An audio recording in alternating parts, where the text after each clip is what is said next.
Quelle marge de manœuvre pour les invalidés? 5 députés nationaux ont été invalidés, dont 3 font partie du Front commun pour le Congo, 1 de la Mouka, Adolphe Muzito. Voilà, nous allons en parler avec des députés nationaux, Paulin Odiane. Bienvenue. Merci, bonsoir. Alors, les invalidés, est-ce qu'ils ont des marges de manœuvre où ils peuvent introduire les recours pour qu'ils soient réhabilités? Bon, merci beaucoup pour la question. Je crois que nous avons chez nous des structures appropriées pour s'occuper de tels dossiers. Notamment les conseils d'État peut être saisi par toute personne qui s'attrait léger. Donc lésé, je m'excuse. Donc la personne peut saisir le Conseil d'État. Je crois que, à part le Conseil d'État, il y a beaucoup de structures sur le plan international qu'on peut saisir pour que la situation soit tirée au clair. Nos collègues qui ont été invalidés peuvent encore trouver des mécanismes pour rentrer à l'Assemblée nationale. Voilà. Et comment c'est le Conseil d'État qui peut certainement... Oui, le Conseil d'État, parce que nous avons voté une résolution, cette résolution peut être attaquée devant le Conseil d'État. C'est tout à fait... Et est-ce que d'abord la procédure a été respectée? Bon, moi, personnellement, je n'ai pas travaillé dans la commission, mais néanmoins, en lisant les différents tweets de notre collègue Chobekwa, ça montre... Elle est vraiment très affectée. Hein? Elle est très affectée, ça montre qu'il y a un problème, parce que j'ai vu les différents documents qui montrent qu'elle était souffrante, et puis elle a sollicité les autorisations des sorties, et puis l'Assemblée nationale a même supporté les soins médicaux. Donc elle est libre de faire les recours. Voilà, elle est libre et espérons que ces recours va devoir tenir, parce que l'on sait bien, il y a même d'autres personnes qui verraient un peu... il y aurait une main politique derrière ça et que Mouchebekwa dérangerait le pouvoir, et voilà pourquoi il a été invalidé. Et que même en plein, donc son invalidation est intervenue en pleine séance tenante. Comme je viens de le dire tout à l'heure, je ne fais pas partie de la commission spéciale, mais néanmoins, j'ai suivi la présentation du rapport, et il était question que la commission se penche sur deux sessions, la session de mars et de septembre. Et il se peut que la commission a mis de côté la session de mars, parce que c'était une session où il y avait le problème de Covid. Elle s'est penchée sur la session de septembre. Et la commission a énuméré les différentes conditions ou les différents mécanismes qui ont permis à ce qu'elle puisse se prononcer. Dans tous ces aspects, je me limite à un seul cas que je le maîtrise parce que je vis les documents y afférents.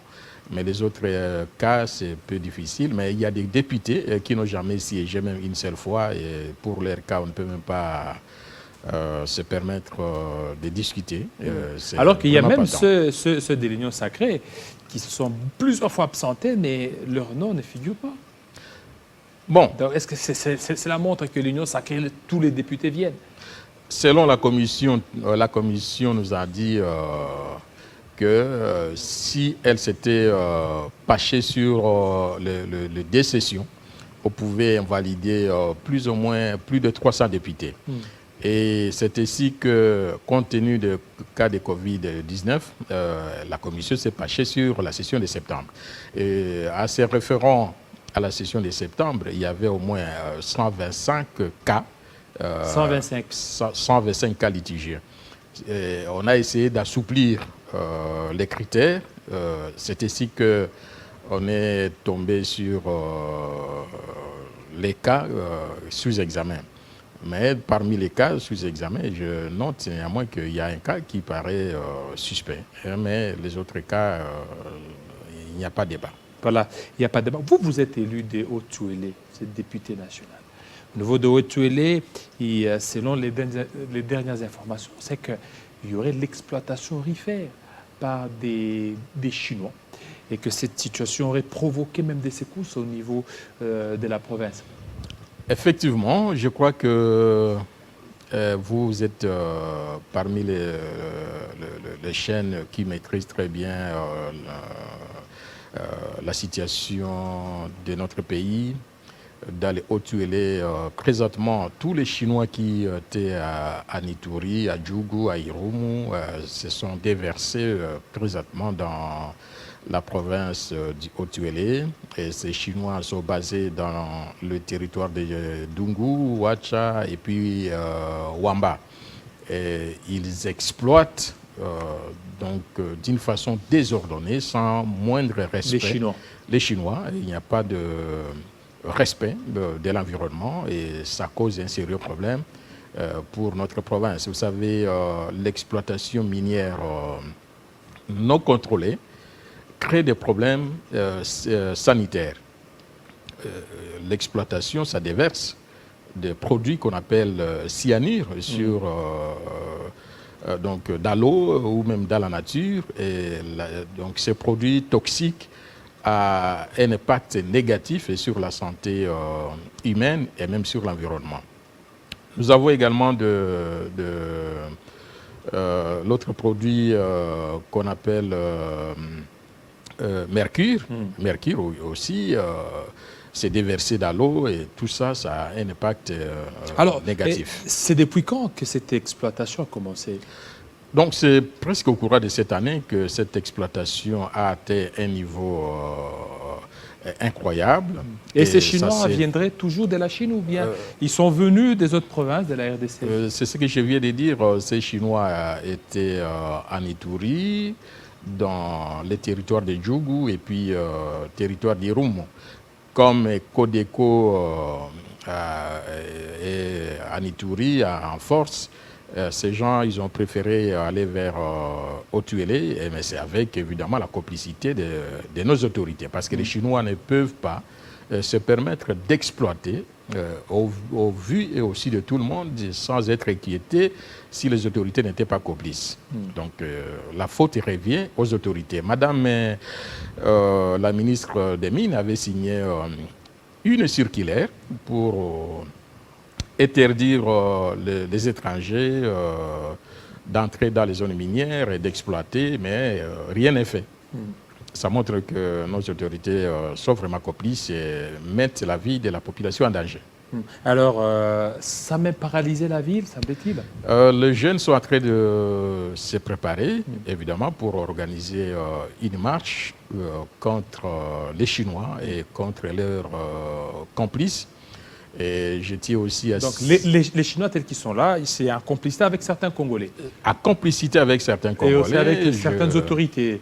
Exactement. De la province. Comment les Chinois peuvent se permettre d'exploiter si nos autorités ne sont pas complices? C'est pratiquement impossible. Je tiens aussi à préciser que aujourd'hui et demain, c'est décrété des journées mortes à Isiro. D'abord, parce que l'autorité provinciale s'est donné le luxe de casser les maisons de gens, casser des boutiques. Au nom d'élargissement des artères. Mais expropriation pour bien d'utilité publique, peut-être? Expropriation pour cause d'utilité publique, respecter les normes. Donc, il fallait respecter les normes. Selon la loi, il faut avant tout donc désintéresser les concernés avant de passer à l'opération de démolition. Mais nous ne sommes pas passés par ces chemins.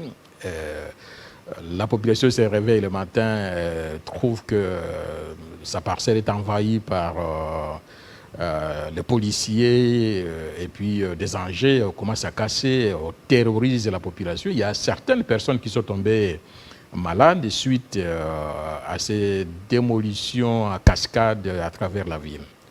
Mais ils ont été prévenus avant qu'on ne passe à la démolition? Non.